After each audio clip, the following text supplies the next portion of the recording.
So hello everyone, आप सभी का स्वागत है आपके अपने YouTube channel trick X Y Z में। तो जो भी उत्तर प्रदेश पॉलिटेक्निक प्रवेश परीक्षा जो भी छात्र देने जाने वाले हैं 5 जून को, उनके लिए और बाकी जो अलग अलग डेट में जिनके भी एग्ज़ाम हैं उनके लिए भी ये क्लास बहुत ही इंपॉर्टेंट होने वाली है। चाहे वो किसी भी ग्रुप के हो, चाहे ए ग्रुप के हो, चाहे ई ग्रुप के हो, किसी भी ग्रुप के हो, जो फिज़िक्स की क्लासेस है वो आपकी जो है रेगुलर इंपॉर्टेंट क्लासेस चल रही है। और आज की जो क्लासेस है वो और भी धमाकेदार होने वाली है, क्योंकि इस क्लास में आपके जो है वायरल क्वेश्चन कराए जाएंगे जो कि आपके 5 जून को एग्जाम में आपको दिखने को भी मिल सकते हैं। ठीक है, तो इम्पोर्टेंट क्लास है। सभी बच्चे इस क्लास को ज़्यादा से ज़्यादा शेयर कर देंगे, जो भी आपके भाई बहन या दोस्त वगैरह जो भी हैं उनमें शेयर कर देंगे, जिससे कि उनके जो भी एग्ज़ाम होने वाला है पॉलिटेक्निक का उसमें वो भी अपने मार्क को जो है इंक्रीज कर पाएँ। ठीक है ना, तो चलिए स्टार्ट करते हैं बिना देरी करते हुए। तो क्वेश्चन नंबर 1 है कुछ इस टाइप से आपके सामने कि देखिए, किसी वस्तु की चाल शून्य है तो इसका तात्पर्य है कि क्या है बताइए। किसी वस्तु की चाल शून्य है, जब चाल शून्य होगी तो इसका तात्पर्य क्या है, वस्तु क्या होगी, वस्तु जो है स्थिर होगी। ऑप्शन ए इसका राइट आंसर हो जाएगा। जब वस्तु स्थिर होगी तब उसकी क्या होगी, चाल जो है शून्य हो जाएगी। क्या हो जाएगी, शून्य, जीरो हो जाएगी, जीरो। चाल क्या हो जाएगी, जीरो हो जाएगी। ठीक है ना, अगर वस्तु गतिशील होगी तो कुछ चाल भी होगी तो चाल जो है जीरो नहीं होगी इस वाली कंडीशन में। वस्तु पर कोई बल लगाएंगे तो बल के कारण वो क्या करेगी, आगे की तरफ मूव करेगी, तो इस कंडीशन में भी आपकी जो है चाल शून्य नहीं होगी। ठीक है ना, और उपरोक्त तो सभी इसका गलत आंसर हो नहीं सकता। तो क्या आंसर होगा, वस्तु जो है आपकी कांस्टेंट होगी, स्थिर होगी, तभी उसकी जो चाल जो है शून्य है। ठीक है, नेक्स्ट क्वेश्चन देखिए, न्यूटन का प्रथम नियम किससे संबंधित है। इंपॉर्टेंट क्वेश्चन है। आज की क्लास में आपके सभी क्वेश्चन इंपॉर्टेंट कराए जाएंगे, तो आप उनको अच्छे तरीके से करेंगे। बताइए, न्यूटन का प्रथम नियम किससे संबंधित है। ये क्वेश्चन आपके एग्जाम में हर बार आता है, हर बार, हर सेट में, हर ग्रुप में मिलेगा आपको ये वाला क्वेश्चन। इसमें जो है काफ़ी बच्चे कंफ्यूज हो जाते हैं कि न्यूटन का जो फर्स्ट लॉ है वो किससे संबंधित है। बताइए, न्यूटन का जो फर्स्ट लॉ है किससे संबंधित है, तो ऑप्शन बी आपका जड़त्व से संबंधित है। ऑप्शन बी आपका जड़त्व से संबंधित है। न्यूटन का जो फर्स्ट सिद्धांत है, फर्स्ट नियम है, वो आपका जड़त्व से संबंधित है। किससे, जड़त्व से। नेक्स्ट क्वेश्चन देखिए, सकल बल का मात्रक क्या है बताइए। सकल बल का मात्रक क्या है, सकल बल, इंपॉर्टेंट क्वेश्चन है ये वाला भी। सकल बल का मात्रक क्या है बताइए। सकल बल का मात्रक आपका क्या है, तो सकल बल का मात्रक आपका न्यूटन होता है। न्यूटन, अगर आपका बल आ जाए कोई सा भी, उसका जो मात्रक रहेगा वो न्यूटन ही रहेगा। ठीक है ना। नेक्स्ट क्वेश्चन देखिए, ऊर्जा संरक्षण का सिद्धांत कहता है कि, ऊर्जा संरक्षण का सिद्धांत क्या कहता है बताइए।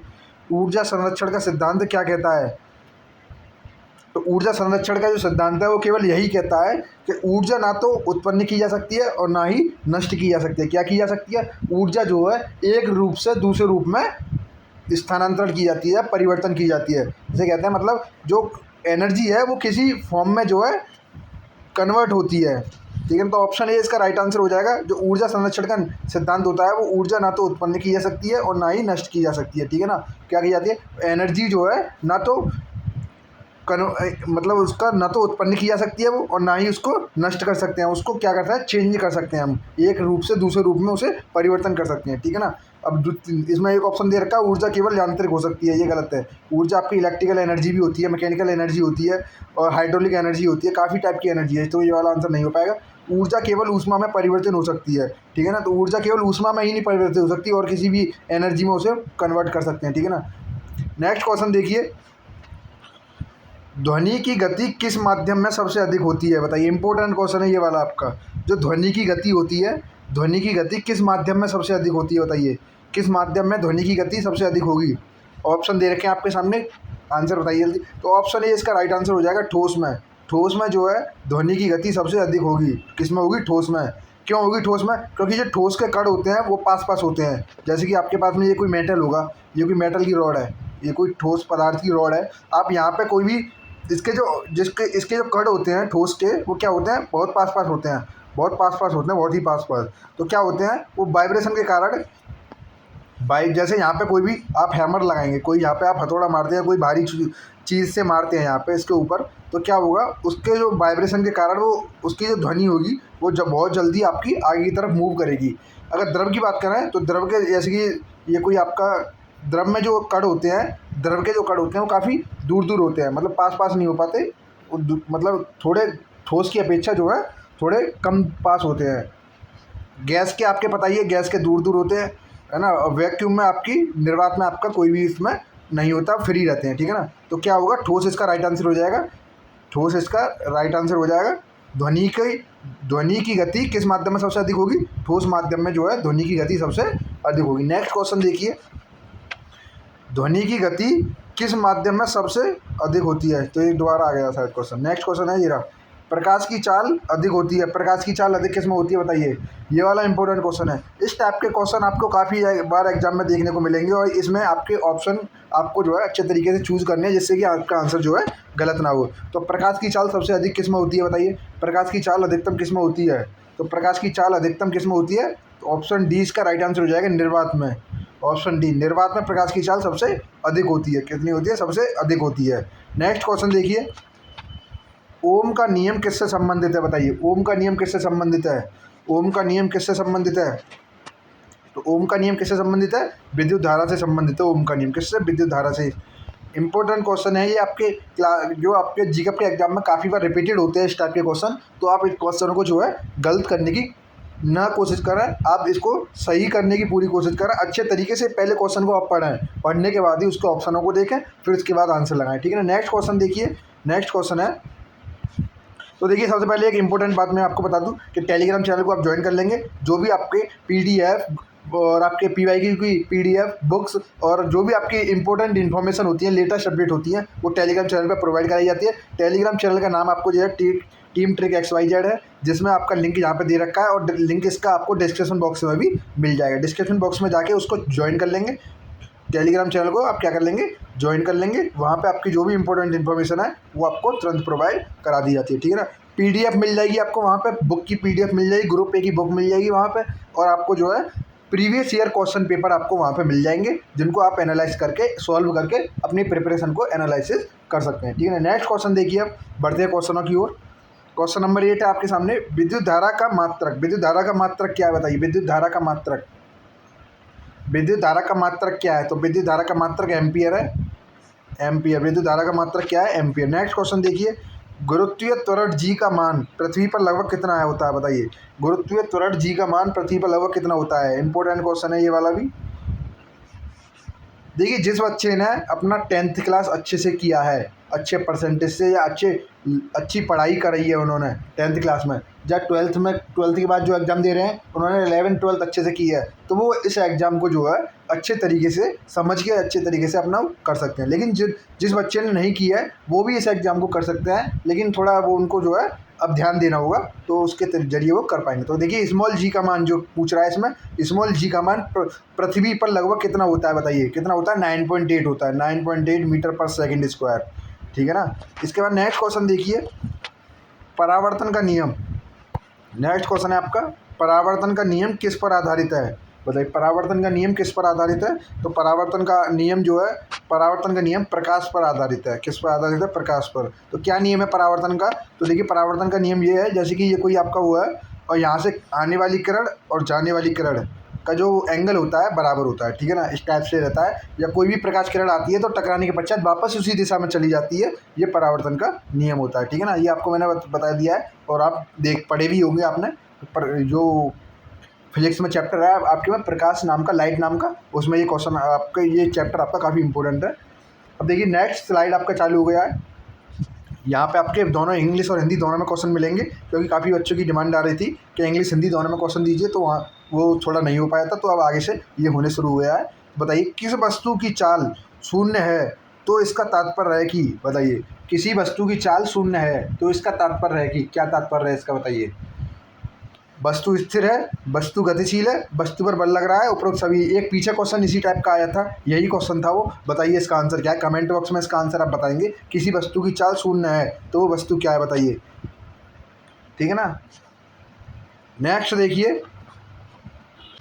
तो देखिए नेक्स्ट क्वेश्चन है आपका, द्रव्यमान का मात्रक क्या है, द्रव्यमान का मात्रक बताना है, द्रव्यमान का मात्रक। तो द्रव्यमान का मात्रक क्या है बताइए, द्रव्यमान का मात्रक आपका किलोग्राम होता है। ऑप्शन सी इसका राइट आंसर हो जाएगा, किलोग्राम आपका द्रव्यमान का मात्रक है। नेक्स्ट क्वेश्चन देखिए, संवेग, संवेग बराबर क्या है, फॉर्मूला होता है एक संवेग बराबर, उसका आपको बताना है। तो संवेग बराबर क्या होता है, तो संवेग बराबर आपका होता है संवेग बराबर होता है द्रव्यमान इंटू चाल। ऑप्शन बी इसका राइट आंसर हो जाएगा, द्रव्यमान इंटू चाल। संवेग बराबर क्या होता है, मास इंटू वेलोसिटी। क्या होता है, मास इंटू वेलोसिटी। संवेग बराबर द्रव्यमान इंटू चाल। इंपॉर्टेंट क्वेश्चन है ये वाला, ठीक है ना, इंपॉर्टेंट क्वेश्चन है। स्टार लगा लेंगे, जितने आपके पास स्टार हो इस क्वेश्चन के ऊपर उतने स्टार लगा लेंगे, ठीक है ना। संवेग बराबर क्या होता है आपका, द्रव्यमान इंटू चाल। नेक्स्ट क्वेश्चन देखिए, नेक्स्ट क्वेश्चन है आपका, कार्य का मात्रक बताइए। कार्य का मात्रक बताना है, कार्य का मात्रक क्या होता है आपका, तो कार्य का मात्रक जूल होता है। पीछे मैंने पिछली क्लासों में भी एक क्वेश्चन कराया था, उसमें कार्य का मात्रक पूछा था। तो आप देखिए, आप जितने भी बच्चे हैं अपने और भी क्लासेज आपने अपलोड कर रखी है, करा रखी हैं, काफ़ी इंपॉर्टेंट क्वेश्चन की क्लासेज है वो। आप प्ले लिस्ट में जाएंगे, वहाँ पर आपको मिल जाएंगी सभी क्लासेज, ठीक है ना। तो कार्य का मात्रक क्या है, जूल है। नेक्स्ट क्वेश्चन देखिए, दर्पण में बना प्रतिबिंब, दर्पण में बना प्रतिबिंब हमेशा होता है, कैसा होता है बताइए। दर्पण में बना प्रतिबिंब हमेशा होता है, कैसा होता है, तो वो आपका आभासी होता है। मतलब कैसा होता है, आभासी प्रतिबिंब होता है, वर्चुअल होता है। दर्पण में बना प्रतिबिंब हमेशा कैसा होता है, आभासी होता है। इंपॉर्टेंट क्वेश्चन है ये वाला भी, क्योंकि कोई बहुत बच्चे इसमें क्या लगा देते हैं, वास्तविक होता है, लेकिन वास्तविक नहीं होता। क्या होता है आपका, आभासी होता है। नेक्स्ट क्वेश्चन देखिए, नेक्स्ट क्वेश्चन देखिए, चुंबकीय प्रभाव, चुंबकीय प्रभाव विद्युत धारा के द्वारा खोजा गया था, बताइए। चुंबकीय प्रभाव विद्युत धारा के द्वारा खोजा गया था, किसके द्वारा खोजा गया था, तो वो खोजा गया था आपका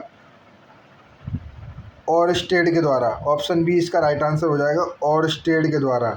ओरस्टेड के द्वारा चुंबकीय प्रभाव विद्युत धारा को खोजा गया था, किसके द्वारा, ओरस्टेड के द्वारा।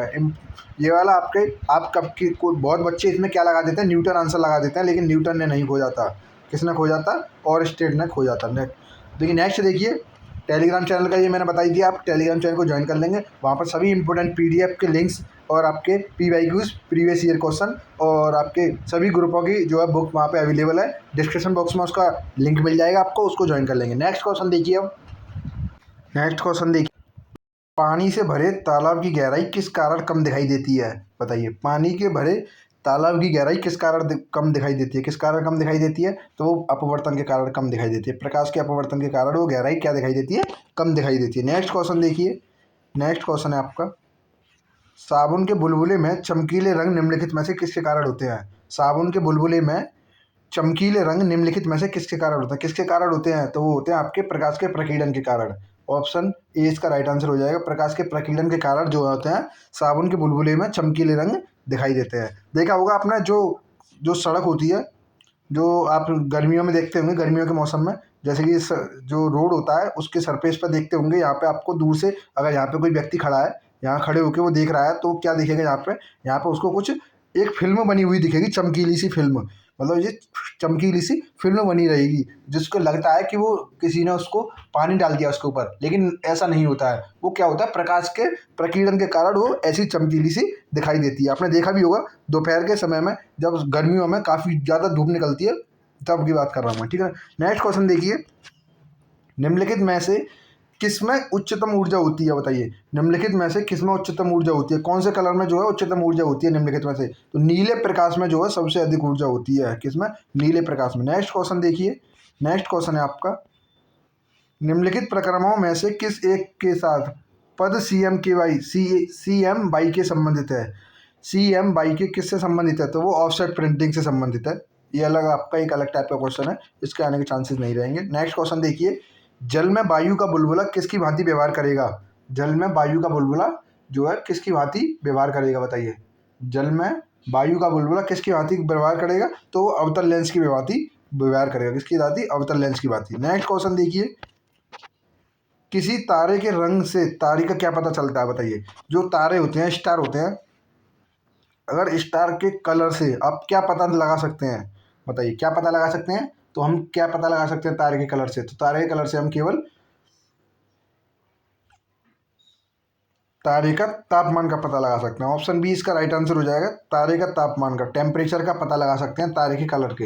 अगर तारे का कलर जो है, स्टार का कलर जो है थोड़ा लाइट हो रहा है या डार्क हो रहा है, कम हो रहा है, ज़्यादा हो रहा है, तो इसका क्या होगा, अगर कम हो रहा है या ज़्यादा हो रहा है तो उससे जो है हम तारे के तापमान का पता लगा सकते हैं, ठीक है ना। तारे की दूरी का पता नहीं लगा सकते तारे के कलर चेंज होने से, और तारे का भार भी नहीं ज्ञात कर सकते तारे का, और ना आकार ज्ञात कर सकते, ठीक है ना। क्या पता कर लेंगे, केवल तारे का तापमान पता कर सकते हैं, ठीक है ना। नेक्स्ट क्वेश्चन देखिए, निम्नलिखित तिथियों में से किसमें दोपहर को आपकी छाया सबसे छोटी होती है? बताइए किसमें होती है दोपहर में सब, इन जो डेट दे रखी है इसमें से आपकी किस डेट में आपकी जो है छाया है दोपहर में सबसे छोटी होती है, किस डेट में? तो वो 21 जून में होती है। ऑप्शन डी इसका राइट आंसर हो जाएगा। 21 जून में जो है जो आपकी छाया होती है वो सबसे छोटी होती है। नेक्स्ट क्वेश्चन देखिए। नेक्स्ट क्वेश्चन है, पीले रंग का पूरक रंग है, पीले रंग का पूरक रंग कौन सा है आपका? बताइए। पीले रंग का पूरक रंग आपका नीला रंग है। ऑप्शन सी इसका राइट आंसर हो जाएगा। नीला रंग आपका पीले रंग का पूरक रंग है। नेक्स्ट क्वेश्चन देखिए, पानी के ऊपर तेल परत का चमकना उदाहरण किसका है? बताइए। पानी के ऊपर तेल परत का चमकना किसका उदाहरण है? वो आपका प्रकाश के व्यतिकरण का उदाहरण है। ऑप्शन ए इसका राइट आंसर व्यतिकरण का उदाहरण है। नेक्स्ट क्वेश्चन देखिए, तरड़ताल, तरड़ताल कहते हैं स्विमिंग पूल को। तरड़ताल वास्तविक गहराई से कम गहराई दिखाई देता है, इसका कारण क्या है? बताइए। जो स्विमिंग पूल होता है, जैसे आप गए होंगे कभी स्विमिंग पूल में नहाने नहाने जाते हैं स्विमिंग पूल में गर्मियों में, तो इस स्विमिंग पूल की गहराई होती है वो लगभग इतनी है इस वाले की, ठीक है ना।